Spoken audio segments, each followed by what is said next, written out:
नमस्कार विद्यार्थी मित्रों, विषय विज्ञान प्रकरण 10 ना 15मा तासमां आपનું સ્વાગત છે। વિદ્યાર્થી મિત્રો, 14મા તાસમાં આપણે વક્રી ભવનને સમજ્યા। વક્રી ભવન માટે જે જરૂરી પ્રવૃત્તિઓ હતી એને સમજ્યા આપણે, અને આ પ્રવૃત્તિને યાદ કરો। પહેલું, કાચના ગ્લાસમાં અડધે સુધી પાણી ભરવું, પછી અડધે સુધી ખાલી રાખો, એટલે કે હવા અને પાણી બે માધ્યમ। એમાં પેન્સિલ ત્રાંસી રાખી, જેથી કરીને બંને માધ્યમોને છૂટી પાડતી સપાટીએ એ તૂટક દેખાય। તો જે આ એક ઘટના છે। પછી જુદા જુદા પાત્રોની તળિયાની સપાટીનો અંદાજ લેવો। ગ્લાસ હોય તો ગ્લાસની તળિયાની સપાટીનો અંદાજ લેવો। તપેલાની સાયાનો અંદાજ, અજાણા જળાશયોના તળિયાનો અંદાજ। કોઈ એક કપમાં અથવા તો જે આપણે વાટકીઓ કહીએ છીએ એમાં એક સિક્કો મૂકવો અને દૂર જતું જવું, સિક્કો કેટલા સુધી બતાય છે એ જોવું, અને બતાતો બંધ થાય ત્યાં ઊભું રહેવું। પછી એમાં પાણી ભરવું। પાણી ભરશો એટલે તમને જ્યાં ખાલી હતો વાટકીઓ ને એમાં તમે સિક્કો મૂક્યો તે નતો દેખાતો, પરંતુ જ્યારે પાણી ભરવામાં આવ્યું પછી એ દેખાવા મળ્યું। કારણ વક્રી ભવનને કારણે તળિયું છે એ થોડું ઊંચું આવ્યું એવો ભાસ થાય। અને વક્રી ભવનની વ્યાખ્યા જોઈ હતી, યાદ કરો, પ્રકાશનું ત્રાંસુ કિરણ। આકૃતિ તમારી સમક્ષ એટલે જ રાખી છે। પ્રકાશનું ત્રાંસુ કિરણ એક માધ્યમમાંથી બીજા માધ્યમમાં જાય ત્યારે બે માધ્યમોને છૂટી પાડતી સપાટીએ પોતાની ગતિની દિશા બદલે છે। આ ઘટનાને પ્રકાશનું વક્રીભવન કહે છે। હવે આના આધારે આપણે લખ્યું હતું આપાત કિરણ।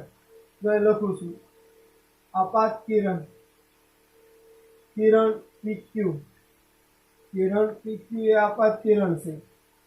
પછી વક્રીભૂત કિરણ, વક્રીભૂત કિરણ બરાબર કિરણ ક્યુ આર એ વક્રીભૂત કિરણ છે।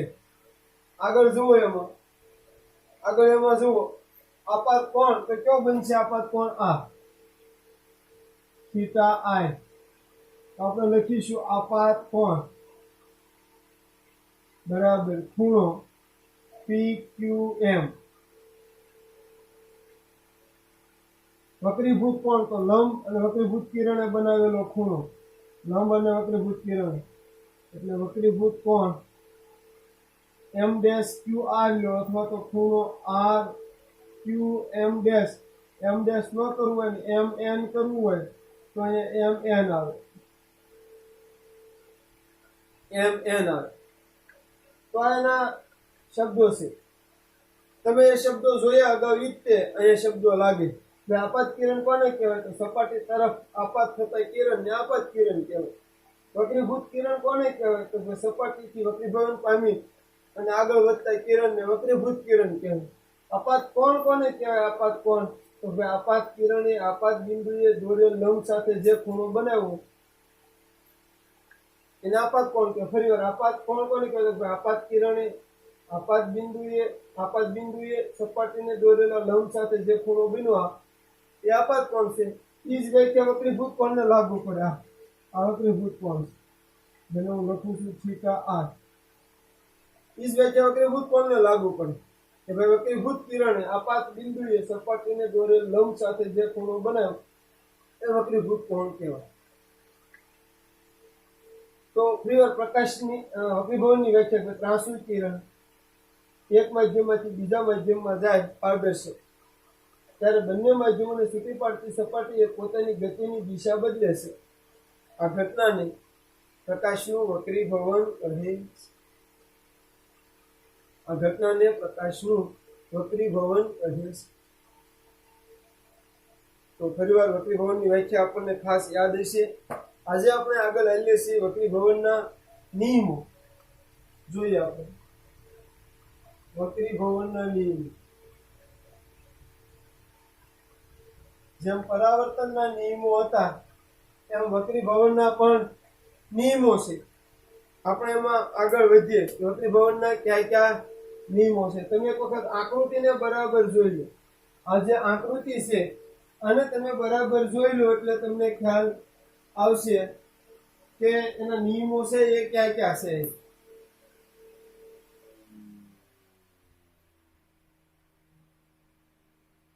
તો તમે આકૃતિ બરાબર જોઈ લીધી છે. આગળ હાલીએ આપણે. નિયમ 1 યાદ કરો. પરાવર્તનના નિયમમાં ત્રણે એક જ સમતલમાં હતા. આપાત કિરણ, પરાવર્તિત કિરણ અને સપાટી દોરેલ લંબ. આપાત કિરણ, અહીં વક્રીભૂત કિરણ છે પણ ત્યાં પરાવર્તિત કિરણ હતું. વક્રીભૂત કિરણ અને સપાટી દોરેલ લંબ ત્રણે એક જ સમતલમાં હોય છે. તો અહીંયા પણ પહેલો નિયમ એ રીતનો બનશે કે ભાઈ આપાત કિરણ, આપાત કિરણ, વક્રીભૂત કિરણ અને આપાત બિંદુએ સપાટીને દોરેલ લંબ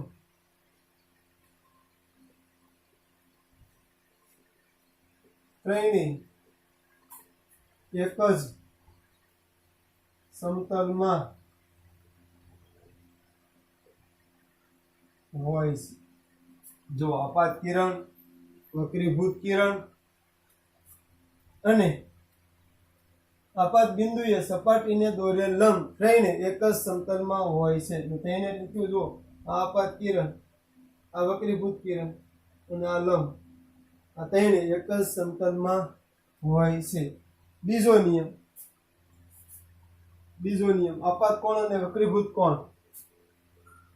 આપાત કોણ થીટા આઈ યાદ રાખજો. અને બીજું એ પણ કહી શકો છો આપાત કોણને થીટા આઈ, વક્રીભૂત કોણને થીટા આર પણ કહી શકો છો. તો અહીંયા આપણે પરાવર્તન એવું જોયું હતું કે આપાત કોણ અને પરાવર્તન કોણના મૂલ્યો સમાન હોય. અહીંયા થોડુંક ફેરફાર થાય છે કે ભાઈ આપેલ રંગ અને આપેલ માધ્યમોની જોડ માટે, કદાચ આ ન લખો તોય હાલે, પણ મેં લખ્યું છે આપેલ રંગ એટલે કે કયા રંગનો પ્રકાશ છે અથવા તો કયા રંગમાંથી એ થાય છે. અને આપેલ માધ્યમની જોડ માટે આપાત કોણના સાઇન એટલે કે સાઇન થીટા આઈ, આપાત કોણના સાઇન અને વક્રીભૂત કોણના સાઇન,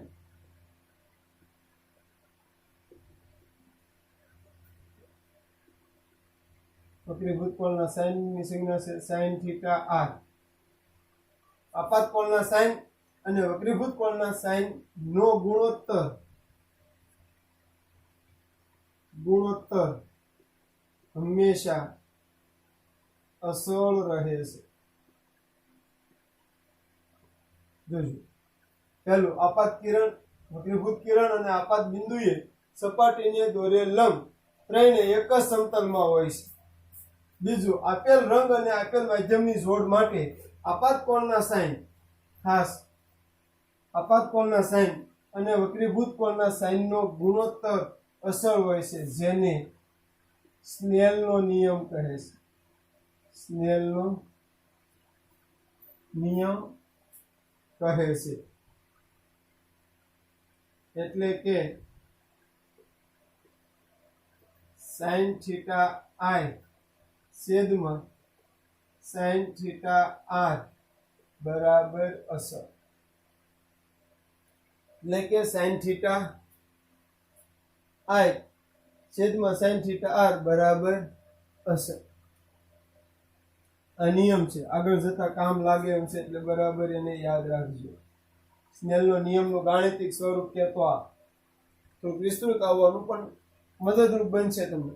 સ્નેલનો નિયમ કોને કહે તો આ વ્યાખ્યા છે, અહીંથી શરૂ કરીએ. આપાત કોણના સાઇન અને વક્રીભૂત કોણના સાઇનનો ગુણોત્તર અસલ રહે છે, જેને સ્નેલનો નિયમ કહે છે. અગત્યના પ્રશ્નમાં આવે 2 માર્કમાં પૂછી કે સ્નેલનો નિયમ લખો અને એનું સમીકરણ લખો. ત્રીજો નિયમ, પ્રકાશનું ત્રાંસુ કિરણ.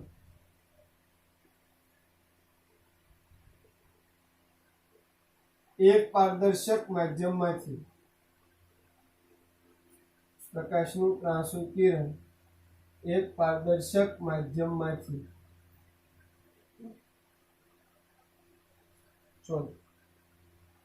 પ્રકાશનું ત્રાંસુ કિરણ પાતળા માધ્યમમાંથી પ્રકાશનું ત્રાંસુ કિરણ પાતળા માધ્યમમાંથી ઘટ માધ્યમમાં જાય ત્યારે આકૃતિ જોતા જજો. લંબ તરફ વાંકું વળે છે, પરંતુ ઘટ માધ્યમમાંથી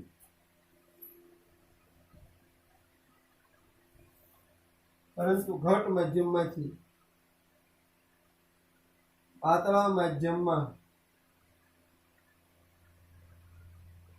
ત્યારે લંબથી દૂર જાય છે. અને આમ વિચારવા, પાતળું હવા અને પાણી એટલે જ લખવાનું. હવા પાતળું માધ્યમ છે, પાણી ઘટ માધ્યમ છે, તમે સમજી શકો. તો પાતળા માધ્યમમાંથી આમ ઘટ માધ્યમમાં ગયું તો લંબ બાજુ એમ જો આમ સીધું જાત તો આમ જાત. આ તૂટક રેખા એટલે દૂર કે આ કિરણ વક્રીભવન ન પામ્યું હોત તો આમ હાલે, પરંતુ વક્રીભવનના કારણે લંબની નજીક આવી, આ બાજુ વાંકું ગયું. આને ઊંધું વિચારો, ઘટમાંથી પાતળામાં તો આ કિરણ આમ હાલે, આમ જગ્યાએ લંબથી દૂર છે. એટલે યાદ રાખવાની રીત યાદ કરો. આ નિયમો આપણે સરળતાથી યાદ કેમ રાખવા એ પણ શીખવાનું છે ખાસ. તો પહેલું, પ્રકાશના પરાવર્તનના નિયમની સાથે આને જોડો કે ભાઈ ત્રણે એક જ સમતલમાં હોય તો કોણ ત્રણ? આપાત કિરણ, વક્રીભૂત કિરણ અને લંબ. તો યાદ એમ રાખો, ત્રણે એક જ સમતલમાં, પણ ત્રણ કોણ? આપાત કિરણ, વક્રીભૂત કિરણ અને લંબ, ત્રણે એક જ સમતલમાં હોય. બીજું, આપાત કોણના સાઈન અને વક્રીભૂત કોણના સાઈન બહુ અગત્યનો નિયમ છે. આપાત કોણના સાઈન અને વક્રીભૂત કોણના સાઈનનો ગુણોત્તર અસર રહે છે. સાઈન થીટા આઈ છેદમાં સાઈન થીટા આર બરાબર અસર. આપેલ રંગ અને આપેલ માધ્યમોની જોડ માટે આપાત કોણના સાઈન અને વક્રીભૂત કોણના સાઈનનો ગુણોત્તર અસર રહે. આપાત કોણના સાઈન 80માં, વક્રીભૂત કોણના સાઈન છેદ, બેનો ગુણોત્તર અસર રહે છે. અહીં અસરના કાઉન્સમાં તમે આમ પણ લખી શકો. આગળ આવવાનું છે n21. n21 શું છે ત્યારે સમજીશું, કારણ કે એ પહેલા તમારે પોઈન્ટ સમજવો પડે. આવે ત્યારે n21 સમજીશું. અત્યારે આપણે એમ યાદ રાખીએ કે અસરની જગ્યાએ n21 પણ આમ, એટલું યાદ આપણે ખાસ રાખીશું. તો પહેલું કેમ યાદ રાખવું? તો ત્રણે એક સમતલમાં. બીજું, બે કોણ. કોણ બે કોણ? આપાત કોણ અને વક્રીભૂત કોણ નો ગુણોત્તર અસર હોય. જો ઓલામાં બે સમાન હોતા હતા, એ સમાનની વાત નથી હો, ગુણોત્તર અસર હોય. જે ગુણોત્તર રહે એ એમનામ રહે, એ અસર હોય. અને ત્રીજું, ત્રાંસુ કિરણ, પ્રકાશનું ત્રાંસુ કિરણ પાતળા માધ્યમમાંથી ઘટ માધ્યમ આવે તો લંબ તરફ, પાતળામાંથી ઘટમાં લંબ તરફ, એનો ઊંધું, ઘટમાંથી પાતળામાં લંબથી દૂર. પાતળામાંથી ઘટમાં આવે, હવા પાતળું છે, પાણી ઘટ છે, તો પાતળામાંથી ઘટમાં આવે તો લંબની બાજુ આવે, આમ લંબ તરફ આંકવું હોય. ઊંધું વિચાર,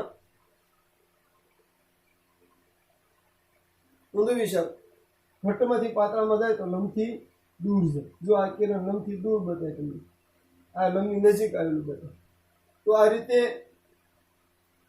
પ્રકાશના વક્રીભવનના નિયમો આવે કે ભાઈ પ્રકાશના વક્રીભવન ક્યાં ક્યાં નિયમને આધીન થાય. વક્રીભવન માટે જવાબદાર કોઈ રાશિ હોય તો વેગ છે, યાદ રાખજો. વક્રીભવન માટે જવાબદાર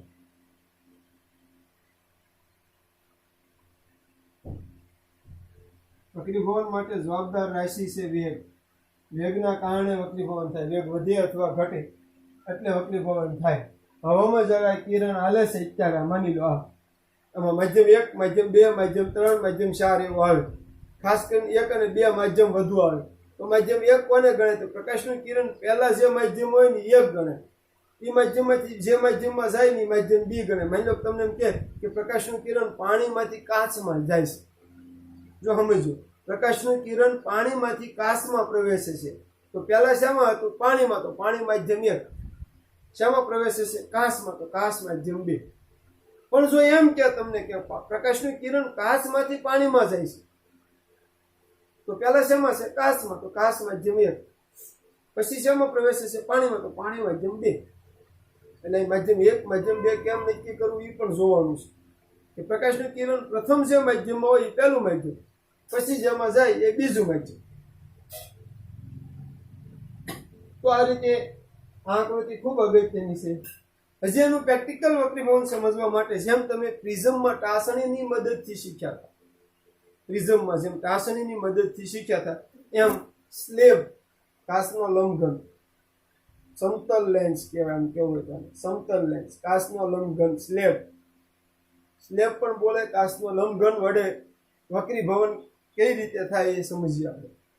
કાચના લંબઘન વડે વક્રીભવન કઈ રીતે થાય એ આપણે સમજવાનું છે.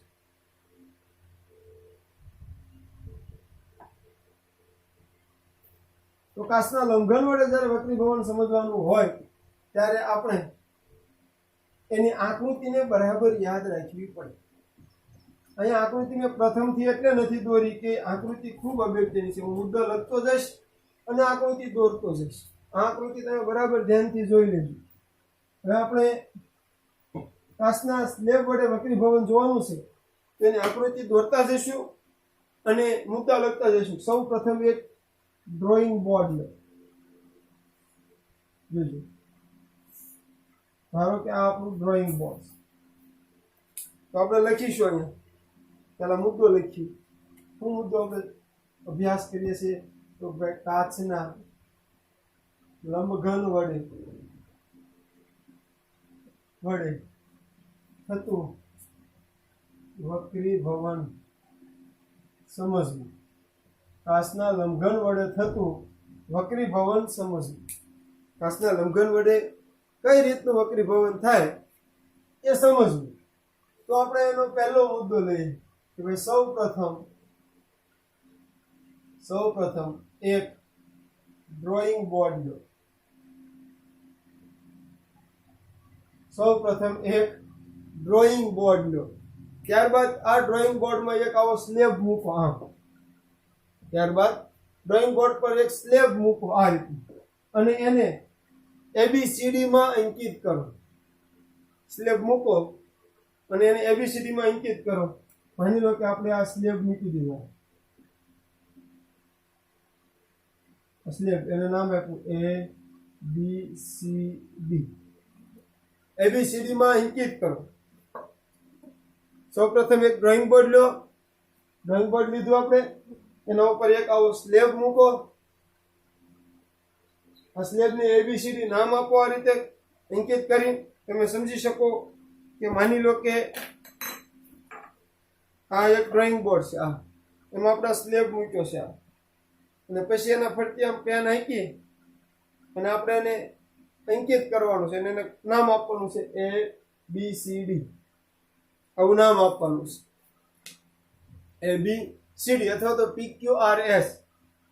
નામ જે અનુકૂળ હોય આપી શકો. ABCD આપી શકો છો, PQRS આપી શકો છો. તમને જે અનુકૂળ પડે એ નામ તમે આપી શકો છો. પછી શું કરો તો ભાઈ ત્યારબાદ સ્લેબની એક બાજુ AB બાજુ એક ત્રાંસુ કિરણ દોરો, જેને નામ આપો PQ. આ P આ Q. PQ નામ આપો. એના ઉપર બે ટાસણી લગાડો. એના ઉપર બે ટાસણી લગાડો. આનું નામ આપો P1 P2. પ્રિઝમમાં પણ આપણે એ જ રીતે કર્યું હતું. આ જ રીતે કર્યું હતું. આ ટાસણી સીધી દેખાય એ રીતે આ બાજુએ બે ટાસણી લગાડો. આ ટાસણી તમને સીધી લાઈનમાં દેખાય એ રીતે આ બાજુએ બે ટાસણી લગાડો. આ રીતે બે ટાસણી લગાડો. પછી સ્લેબને ઉપાડી લો. સ્લેબ લઈ લેવાનું અને જોડો. PQR PQRS PQRS તમને આ રીતનું કિરણ જોવા મળશે. આપણે તો સીધી લાઈનમાં જઈ રીતે જોયો પ્રયત્ન કર્યો છતાં આપણને આ રીતનું જોવા મળે. અહીંયા લંબ દોરો બે.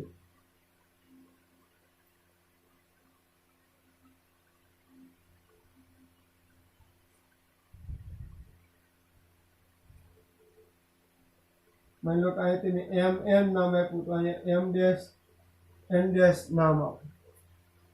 પ્રકાશની સ્લેબ લઈ લો તો આ રીતનું જોવા મળશે. તો આ રીતનો વળાંક કેમ કર્યો? આપણે તો સીધી રેખામાં જોતા હતા. એનો વળાંક પડવાનું કારણ શું? બહુ સમજવા જેવી વાત. વક્રી ભવનનો ત્રીજો નિયમ અહીંયા તમને સમજાશે કે આ હવા છે. હવામાંથી કાચમાં પ્રવેશ એટલે હવા માધ્યમ પાતળું કહેવાય. આ હવા છે, હવા. આ કાચ, આ પાછી હવા. સંજ્ઞામાં N1 N2 N3.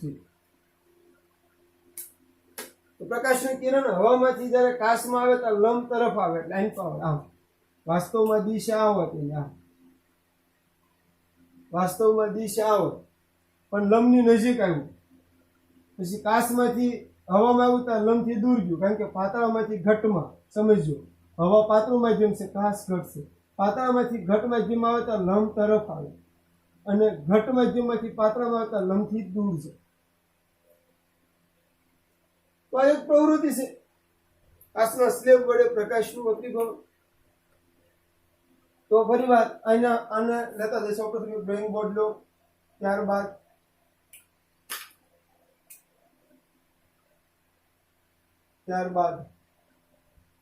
તેના પર એક કાચનો લંબઘન મૂકો અને તેને ABCD માં અંકિત કરો.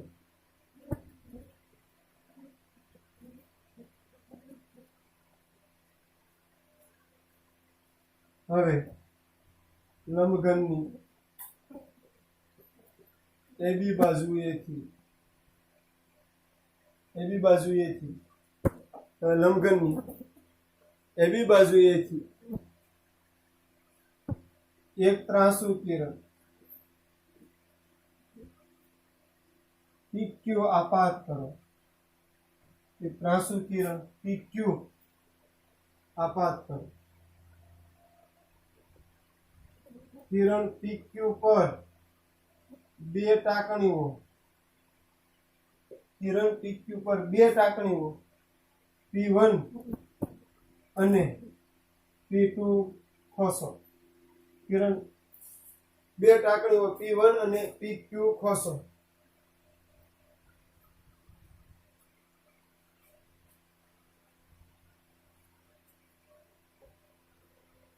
તો બે ટાંકણીઓ P1 અને PQ ખોસો દઈ લઈએ.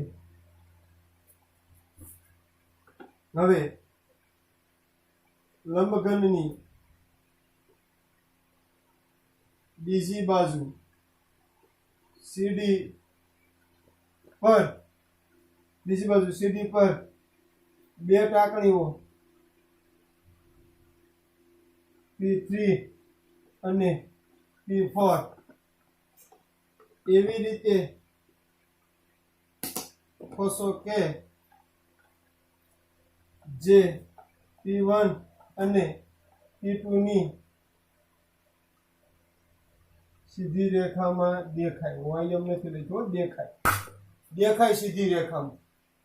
એ રીતે ખોસો. ત્યારબાદ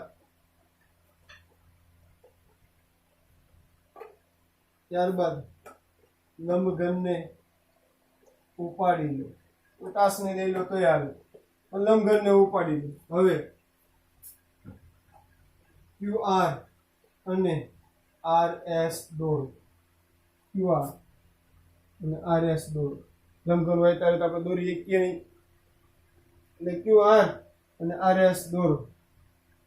શું થાય છે તે જુઓ.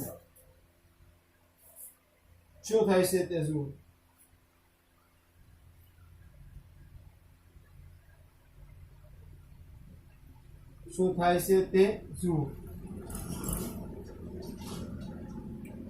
અવલોકન.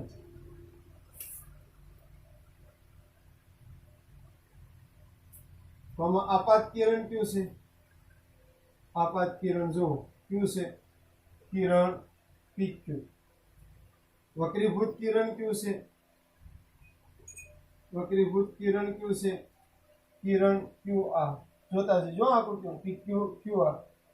નિર્ગમિત કિરણ એક નવો શબ્દ આવ્યો નિર્ગમિત કિરણ જે બહાર નીકળેલું કિરણ હોય ને એને નિર્ગમિત કિરણ કહેવાય. નિર્ગમિત કિરણ કયું છે કિરણ RS. એ જ રીતે આપાત કોણ કયો છે ખૂણો PQM આવડો આ લંબ હોય તો આ આપાત કોણ છે ખૂણો PQM. વક્રીભૂત કોણ વક્રીભૂત કોણ કયો છે તો આવડો અહીં ચાલો NQR. વક્રીભૂત કોણ ખૂણો NQR. નિર્ગમન કોણ કયો છે નિર્ગમન કોણ એટલે આવડો અહીં ચાલો SRN ડેશ. જો અહીં ચાલો આવડો ખૂણો આ લંબ છે આ લંબ આ ખૂણો નિર્ગમન કોણ છે તો અહીં ચાલો આમ NRS કયો તો હાલે HRN કયો તો હાલે ખૂણો NRH. આ અવલોકન છે આમાં આ હશે નિર્ણય એટલે આમાં નિર્ણય જે છે નિર્ણયમાં આવશે વક્રીભવનનો ત્રીજો નિયમ. હું ત્રીજો નિયમ કહેશે કે ભાઈ પ્રકાશનું ત્રાંસુ કિરણ પાતળા માધ્યમમાંથી ઘટ માધ્યમમાં પ્રવેશે તો લંબ નજીક આવે અને ઘટમાંથી પાતળામાં જતા લંબથી દૂર જાય. અહીં એક બીજો શબ્દ સમજવા જેવો છે lateral shift. Lateral shift lateral shift કોને કહેવાય જોજો સમજો. લેટરલ શિફ્ટ કોને કહેવાય તો પ્રકાશનું કિરણ જો આવડો વક્રીભવન પામ્યા વગરનું કિરણ છે જેને આપણે નામ આપવું હોય તો અહીંયા આપી શકીએ તો ભાઈ PQE આગળ હાલો EF PQEF. તો આપાત કિરણ PQEF અને નિર્ગમિત કિરણ RS બે એકબીજાને સમાંતર છે. જોજો લેટરલ શિફ્ટ શું છે આ લેટરલ શિફ્ટ શું છે બરાબર સમજો. જો પ્રકાશનું આપાત કિરણ આ વક્રીભવન પામ્યા વગરનું જે આપાત કિરણ છે આ સીધું જાય છે આ અને નિર્ગમિત કિરણ RS બે એકબીજાને સમાંતર છે. તમે જુઓ તો તમને ખ્યાલ આવશે. અહીંથી ખાસ જુઓ બે એકબીજાને સમાંતર છે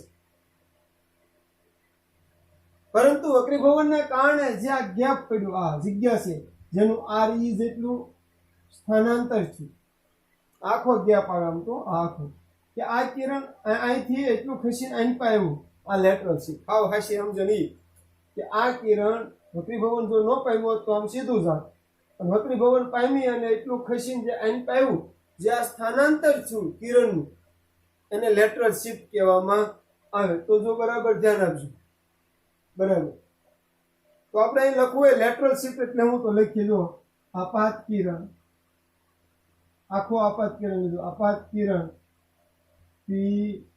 PQEF આવડું આવો વક્રીભવન પામ્યા વગરનું આપાત કિરણ PQEF અને નિર્ગમિત કિરણ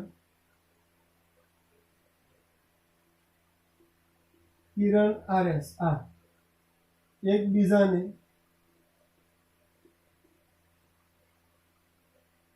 સમાંતર છે પરંતુ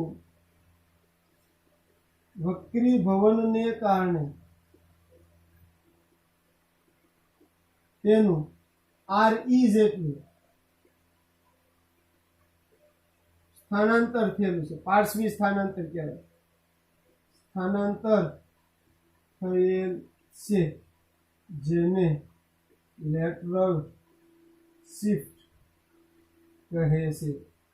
લેટરલ શિફ્ટ અંગ્રેજી નામ છે ગુજરાતીમાં એને પાર્શ્વીય સ્થાનાંતર કહેવાય.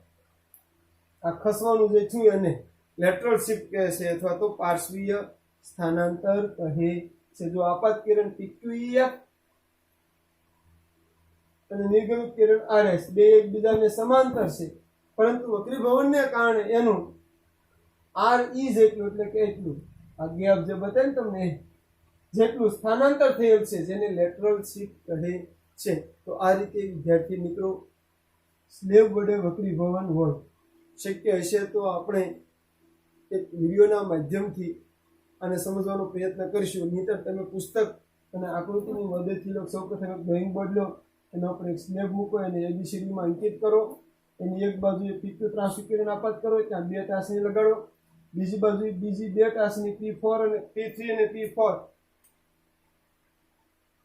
અને P4 એવી રીતે લગાડો કે તમે આમ સાઈડથી જુઓ, આ સાઈડથી આમ જુઓ તો તમને સીધી રેખામાં દેખાય.